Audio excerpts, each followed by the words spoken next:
Hi welcome to all. ഇന്ന് നമ്മൾ നോക്കാൻ പോകുന്നത് ട്രെയിനിൻ്റെ ഒരു പ്രോബ്ലമാണ്. പ്രോബ്ലത്തിൽ എന്തൊക്കെയാണ് തന്നിട്ടുള്ളതെന്ന് നമുക്ക് നോക്കാം.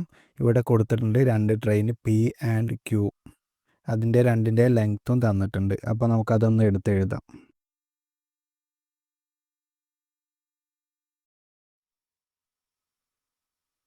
ട്രെയിൻ പിൻ്റെ ലെങ്ത്ത് എന്ന് പറയുമ്പോൾ എത്രയാണ്? 320 മീറ്ററാണ്. അതുപോലെ തന്നെ ട്രെയിൻ ക്യൂവിൻ്റെ ലെങ്ത്ത് എന്ന് പറയുമ്പോൾ എത്രയാണ്? 540 മീറ്റർ. പിന്നെ എന്താണ് നമുക്ക് തന്നിട്ടുള്ളത്? പിന്നെ നമുക്ക് നോക്കുമ്പോൾ എന്ന് പറയുമ്പോൾ തന്നിട്ടുള്ള എന്താണ്? സെയിം ഡയറക്ഷനിലാണ്, പാരലൽ ട്രാക്കിലാണ് ട്രെയിൻ രണ്ടും സഞ്ചരിക്കുന്നത്. അത് നമ്മൾ പ്രത്യേകം നോട്ട് ചെയ്യണം, സെയിം ഡയറക്ഷൻ.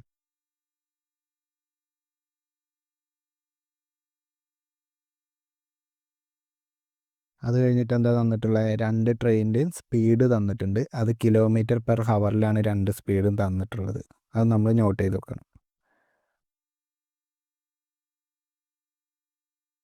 ട്രെയിൻ പിൻ്റെ സ്പീഡ് എത്രയാണ് വരുന്നത്? 108 കിലോമീറ്റർ പെർ ഹവർ.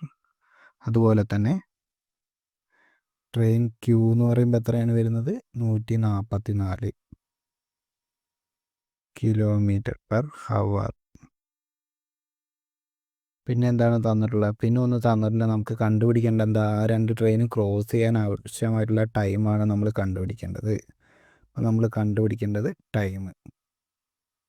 ഇനി നമുക്ക് പ്രോബ്ലം സോൾവ് ചെയ്ത് നോക്കാം. നമുക്ക് ആദ്യം തന്നെ അറിയാം, സ്പീഡിൻ്റെ ഇക്വേഷൻ എന്താണ്? Speed is equal to distance divided by time. ഈ ഇക്വേഷൻ നമുക്ക് ഓൾറെഡി എല്ലാവർക്കും അറിയാം. ഈ ഇക്വേഷൻ ഉണ്ടെങ്കിൽ തന്നെ നമുക്ക് ഈ പ്രോബ്ലം സോൾവ് ചെയ്യാം. പിന്നെ ഇവിടെ 2 ട്രെയിൻ കൊടുത്തിട്ടുണ്ട്. 2 ട്രെയിൻ കൊടുക്കുമ്പോൾ നമ്മൾ എന്താ ചെയ്യേണ്ടത്? റിലേറ്റീവ് സ്പീഡാണ് വരിക. സ്പീഡിൻ്റെ കാര്യത്തിൽ റിലേറ്റീവ് സ്പീഡ്. ഇപ്പോൾ റിലേറ്റീവ് സ്പീഡ് എന്ന് പറയുമ്പോൾ സെയിം ഡയറക്ഷനിലേക്ക് സഞ്ചരിക്കുമ്പോൾ റിലേറ്റീവ് സ്പീഡ് എന്ത് ചെയ്യണം? നമ്മൾ സബ്സ്ട്രാക്റ്റ് ചെയ്യണം. അതായത് 2 സ്പീഡിൻ്റെയും വ്യത്യാസമാണ് എടുക്കേണ്ടത്. അപ്പോൾ നോക്കാമെന്ന് നോക്കി നോക്കാം. റിലേറ്റീവ് സ്പീഡ് ഞാൻ SR എന്നാണ് കൊടുത്തുള്ള റിലേറ്റീവ് സ്പീഡിന്. ഇപ്പോൾ റിലേറ്റീവ് സ്പീഡ് എത്രയാണ് വരിക? ഏറ്റവും കൂടുതലുള്ള സ്പീഡ് 144 മൈനസ് 108. 144 മൈനസ് 108 എത്രയാണ്? 36 കിലോമീറ്റർ പെർ ഹവർ വരും റിലേറ്റീവ് സ്പീഡ്. പിന്നെ നമുക്കെന്താ വേറൊരു കാര്യം കൂടെ നമ്മൾ മനസ്സിലാക്കി വെക്കണം. ഡിസ്റ്റൻസ് ഓൾവേസ് പോസിറ്റീവ് തന്നെയായിരിക്കും. അതായത് ഇപ്പോൾ 2 ട്രെയിനിൻ്റെ കൊടുത്ത് റിലേറ്റീവ് സ്പീഡിൽ നമ്മൾ ചെയ്യുമ്പോൾ എന്ത് ചെയ്യണം? ഡിസ്റ്റൻസ് ഓൾവേസ് നമ്മൾ എന്ത് ചെയ്യണം? ആഡ് ചെയ്താൽ മതി. അതിന് നമുക്ക് റിലേറ്റീവ് സ്പീഡ് പോലെ എങ്ങനെ കുറയ്ക്കുകയോ കൂട്ടുകയോ, സെയിം ഡയറക്ഷൻ ഓപ്പോസിറ്റ് ഡയറക്ഷൻ നല്ല വ്യത്യാസമൊന്നുമില്ല. അപ്പോൾ നമ്മൾ എന്ത് ചെയ്യണം? ഡിസ്റ്റൻസ് എന്തായി എടുക്കാം? ആഡ് ചെയ്ത് എഴുതണം. 2ൻ്റെ ഡിസ്റ്റൻസ്, അതായത് 320 പ്ലസ് 540.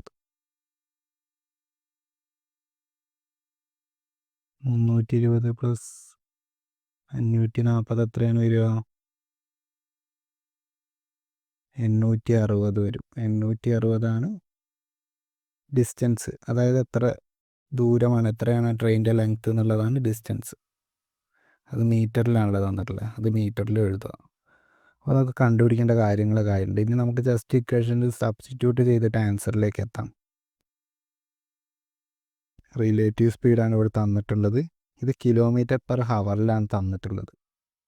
അപ്പോൾ നമുക്ക് കിലോമീറ്റർ പെർ ഹവറിൽ ചെയ്തിട്ട് കാര്യമില്ല. നമുക്കെന്താ മീറ്റർ പെർ സെക്കൻഡിലേക്ക് കൺവേർട്ട് ചെയ്യണം. കാരണം ഇപ്പറ ഡിസ്റ്റൻസ് മീറ്ററിലാണ് തന്നിട്ടുള്ളത്.